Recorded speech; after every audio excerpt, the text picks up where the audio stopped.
Good morning students. आज हम lesson number 10 आपके लिए लेकर के आए हैं, जिसका शीर्षक है आत्मा का ताप। ताप कहते हैं ज्वर, जबर कहते हैं बुखार। सबसे पहले हम इस पाठ का लेखक परिचय करवाएंगे और लेखक परिचय जानना हमारे लिए बहुत जरूरी है। तो यहाँ पर चलते हैं। आत्मा का ताप के जो लेखक हैं वो सैयद हैदर रजा है। इनका जन्म 1922 में हुआ था और इनका जन्म स्थान जो है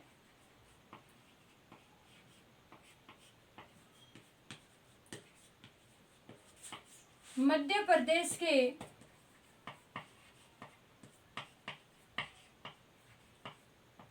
बाबरिया गांव में हुआ था।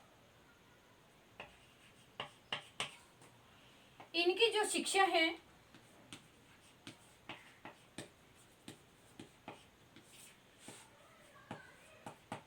चित्रकला में इन्होंने शिक्षा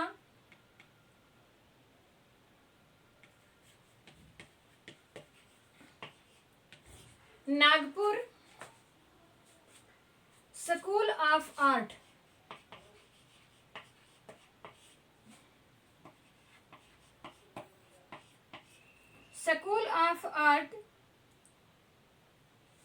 और सर जे स्कूल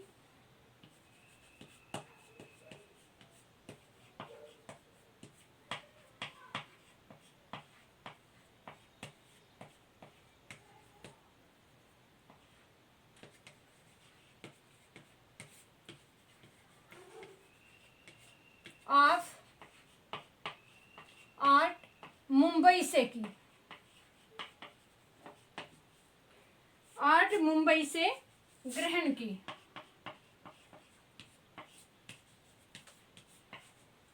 इनके जो कार्य थे या उपलब्धि भी कह सकते हैं,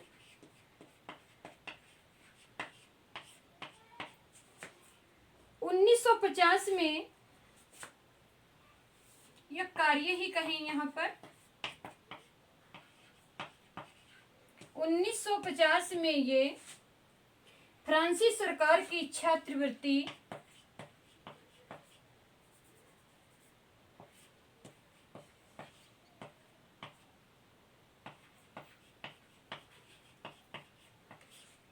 फ्रांसीसी सरकार की छात्रवृत्ति पर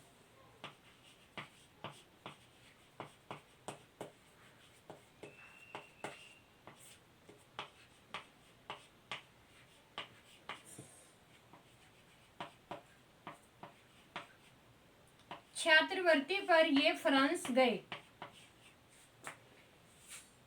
गए और अपना अध्ययन किया।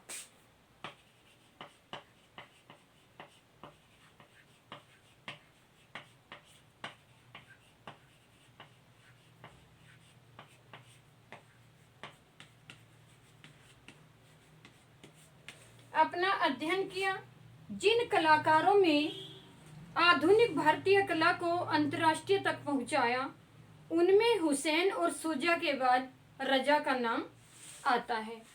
इस क्षेत्र में इनको जो सम्मान मिले वो grade of officer,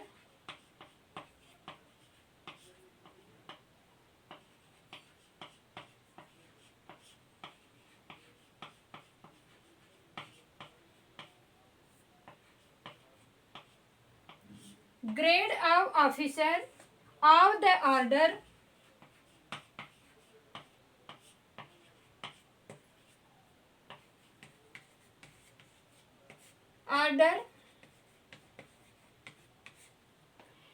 of arts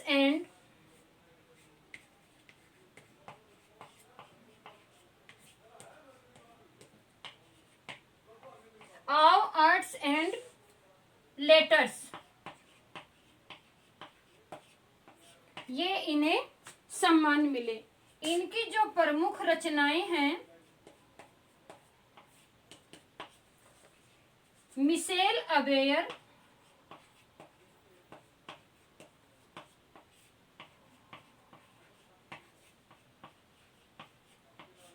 Michel अबेयर, जाक लार्से,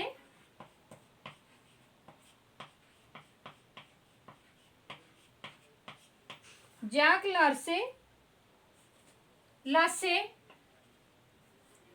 और पियरे गोदीबेयर।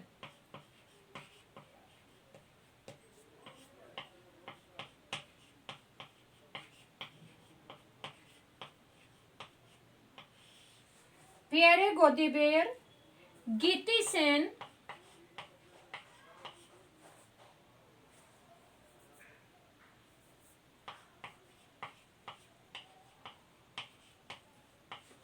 Gita Sen, Rudolf van Leiden,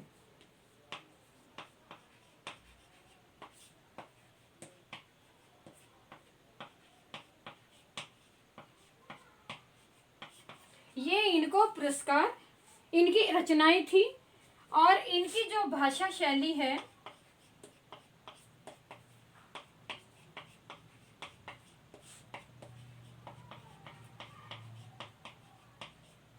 इन्होंने अपनी रचनाएं जो हैं वो अंग्रेजी में लिखी।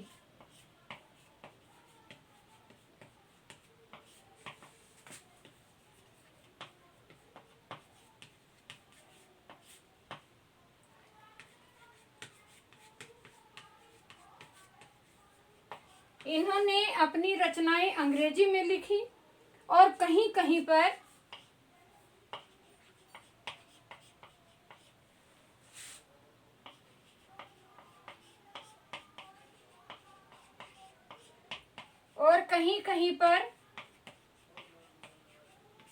तत्सम शब्दों का प्रयोग हुआ।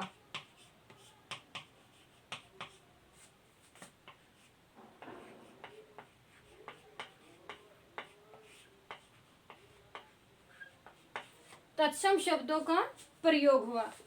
ये सैयद हैदर रजा जी का लेखक परिचय था जो अभी आपको करवाया गया है। इस लेखक परिचय को आप अच्छी तरह से याद करके अपनी उत्तर पुस्तिका में लिखेंगे। अब हम आत्मा का ताप जो है उस पाठ का सार करवाते हैं। सैयद हैदर रजा द्वारा लिखित आत्मा का ताप एक आत्म कथात्मक विषय है, विधा है। अपनी आत्म कथा में उन्होंने अपने जीवन के कुछ महत्वपूर्ण अंश प्रस्तुत किए। लेखक नागपुर में जब स्कूल में पढ़ता था तो वो कक्षा में प्रथम आता था। उन दिनों उनके माता पिता रिटायर हो चुके थे और उन्हें नौकरी की तलाश थी। उन्हें मुंबई में एक्सप्रेस ब्लॉक स्टूडियो में डिजाइनर की नौकरी मिल गई। लेखक आगे अध्ययन करना चाहता था, इसलिए वो नौकरी करने के पक्ष में नहीं थे। उन्हें जे स्कूल ऑफ आर्ट में अध्ययन के लिए मध्य प्रांत की सरकारी छात्रवृत्ति मिली। छात्रवृत्ति कहते हैं वजीफा, जो एक होनहार बच्चों को सरकार कुछ मदद देती है आगे पढ़ाई को जारी रखने के लिए। जब वे मुंबई पहुंचे तब जे स्कूल में दाखिला बंद हो चुका था क्योंकि ये लेट हो गए थे और फिर इनका जो उपस्थिति प्रतिशत था वह भी बहुत कम था।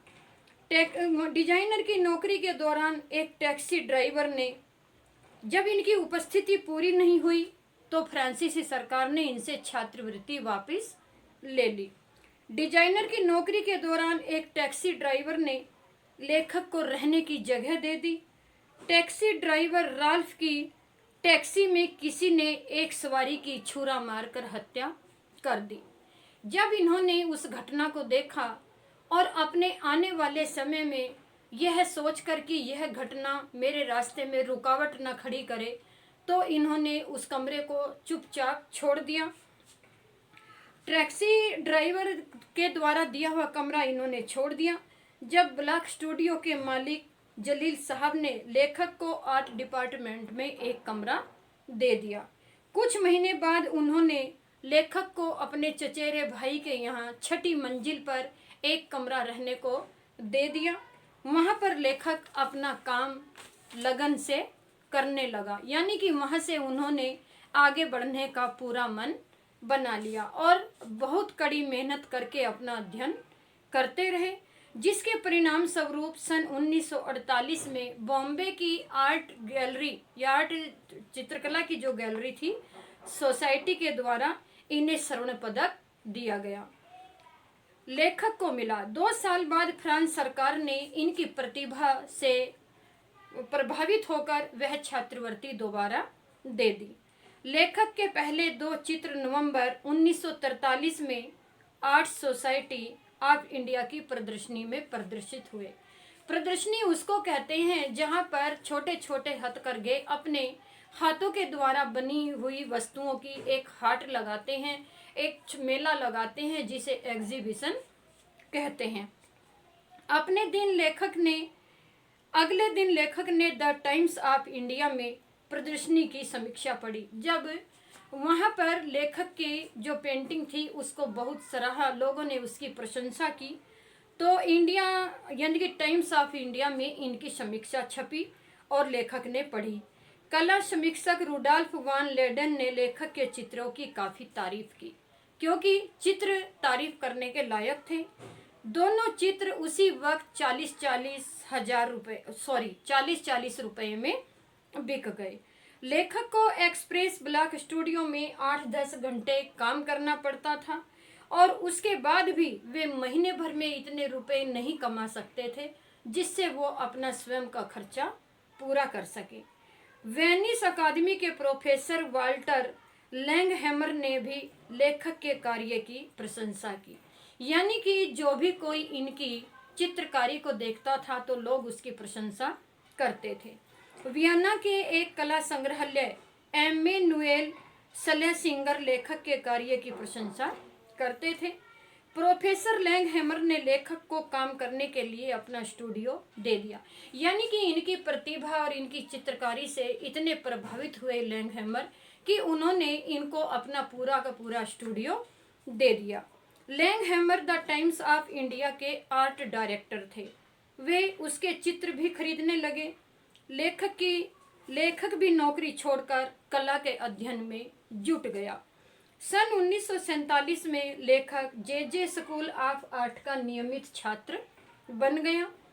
सन 1947 और 1948 में 2 घटनाएं घटी, जो घटनाएं अपने में बहुत महत्वपूर्ण थी और वो घटनाएं इनके माता पिता से मेल खाती थी, क्योंकि माता पिता का देहांत और दूसरी सन 1947 में स्वतंत्रता प्राप्ति के बाद जो देश का विभाजन हुआ, यानी हिंदुस्तान और पाकिस्तान, वह उस घटना ने और महात्मा गांधी 1948 में महात्मा गांधी की घटना ने इनको झकझोर कर रख दिया। सन 1948 में लेखक श्रीनगर गया। उस समय ख्वाजा अहमद अब्बास वहाँ थे। लेखक के पास कश्मीर के तत्कालीन प्रधानमंत्री शेख अब्दुल्ला द्वारा लिखी हुई एक चिट्ठी इनके पास थी और उसमें स्पष्ट शब्दों में लिखा था कि रजा जी जो हैं एक हिंदुस्तान के प्रसिद्ध कलाकार हैं, भारतीय कलाकार हैं, इन्हें जहाँ चाहा वहाँ जाने दिया जाए और हर संभव इनकी मदद की जाए। पत्र दिखाकर लेखक कश्मीर में सब जगह बेफिक्र घूमता रहा। श्रीनगर की इसी यात्रा के दौरान लेखक की मुलाकात प्रख्यात फ्रेंच फोटोग्राफर हेनरी कार्टिये ब्रेसो से हुई। उन्होंने लेखक को सुझाव दिया कि सेजा का जो काम है, यानी कि सेजा जो एक चित्रकार थे, वे उनका काम ध्यान से देखें और अपनी कमियों को पहचानें। बम्बई लौटकर लेखक ने उनको यह बात बहुत सकारात्मक लगी और जैसे ही वह लौटकर बम्बई आए तो उन्होंने फ्रेंच सीखने के लिए अलियांस फ्रांसे में दाखिला ले लिया। सन 1950 में एक गंभीर वार्तालाप के दौरान फ्रेंच दूतावास के सांस्कृतिक सचिव ने लेखक से पूछा कि फ्रांस जाकर आप कला का अध्ययन क्यों करना चाहते हैं, आपको फ्रांस क्यों प्रिय है। लेखक ने उसे बताया कि फ्रेंच कलाकारों का चित्र पर गहरा अधिकार है और मैं उस अधिकार की तह तक जाना चाहता हूँ। उसके पसंदीदा कलाकार सेजा, वान गांग, मातिस, गोगा, पिकासो, शागाल और ब्राक हैं। एक एक करके उसने सचिव के सामने सभी चित्रकारों के नाम ले दिए। जब फ्रेंच दूतावास के सांस्कृतिक सचिव ने उनसे पूछा कि उसका पिकासो के बारे में क्या विचार है, लेखक ने कहा पिकासो जीनियस है, यानी कि पिकासो जो है प्रतिभाशाली है, प्रतिभावान है। जीनियस कहते हैं जो अपनी प्रतिभा से संपन्न होता है। वह सुनकर सचिव बहुत खुश हुआ। उसने लेखक को 1 साल के बजाय 2 साल की छात्रवृत्ति उनके अध्ययन के लिए दे दी। 2 अक्टूबर 1950 को जब लेखक मार्सेई पहुंचा, ज़हरा जेफरी का उदाहरण देते हुए लेखक ने बताया कि चित्रकला व्यवसाय नहीं, अंतरात्मा की पुकार है। चित्रकला करना आसान है, लेकिन उसे अंतरात्मा की पुकार बनाना एक कठिन कार्य है। जो चित्रकार तन मन से पूरे उसके अंदर बैठ करके चित्रकला करता है तो तभी वह अंतरात्मा की आवाज को पहचानती है।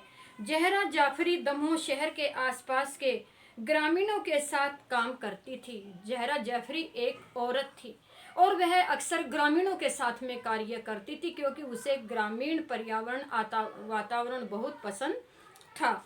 उसमें काम करने की लगन थी। वह जिस काम को करने के लिए ठान लेती, उस काम को पूरा करके ही दम लेती। लेखक अपने परिवार के लोगों को मेहनत करने का संदेश देता है। लेखक ने आने वाले समय में अपने परिवार को अपनी घटनाओं से रूबरू कराते हुए, अपनी कठिनाइयों से रूबरू करवाते हुए उनको कठिन परिश्रम करने का संदेश देता है। संपन्न परिवारों के लोग संभावनाओं के बावजूद भी काम करना नहीं चाहते। जो साधन संपन्न लोग होते हैं उनके पास किसी भी प्रकार की कोई कमी नहीं होती, लेकिन उसके बावजूद भी वो काम करना नहीं चाहते। क्यों? क्योंकि उनको कठिन मेहनत से बहुत डर लगता है। उन्हें किया हुआ सब कुछ समय पर मिल जाता है, इसलिए लेकिन लेखक में जब भी काम करने का संकल्प है। अंत में लेखक ने पाठकों को संदेश दिया, पैसा कमाना महत्वपूर्ण है, लेकिन उससे महत्वपूर्ण है मनुष्य के मन में काम करने का संकल्प। बच्चों, इस वीडियो में लेखक कहता है कि काम करने के लिए व्यक्ति के अंदर संकल्प होना चाहिए, उसकी इच्छा शक्ति दृढ़ होनी चाहिए। यानी कि वह अपनी इच्छा शक्ति को कैसे प्रबल करता है। किसी भी कार्य को करने के लिए एक लक्ष्य निर्धारित करना चाहिए। लक्ष्य को पूरा करने के लिए उस पर हमारा पूरा फोकस, पूरी दृष्टि उस पर रहे। जब तक हम अपने लक्ष्य को हासिल नहीं कर सकते, तब तक हमारी कोई भी कल्पना पूरी नहीं हो सकती। यहाँ कवि ने अनेक कठिनाइयों को झेलते हुए, आर्थिक संकट का सामना करते हुए, परिवार से बिछुड़ते हुए और देश विदेश में शिक्षा ग्रहण करने के लिए न जाने कितनी समस्याओं का उन्हें सामना करना पड़ा। फिर भी जो लेखक के सामने एक लक्ष्य था कि एक चित्रकार बनना, वो अंत में चित्रकार बन करके रहे।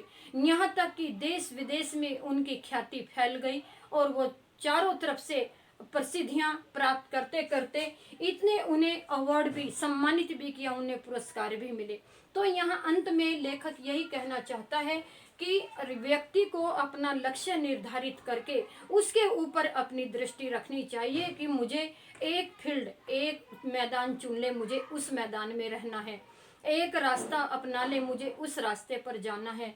तो इसी प्रकार लेखक के मन में था कि मुझे चित्रकार बनना है। जब तक लेखक चित्रकार नहीं बने तो तब तक उन्हें शांति नहीं आई। इसमें आत्मा का ताप जो है, यहाँ पर कहा आत्मा का बुखार, यानी आत्मा को बुखार था एक प्रसिद्ध चित्रकार बनने के लिए।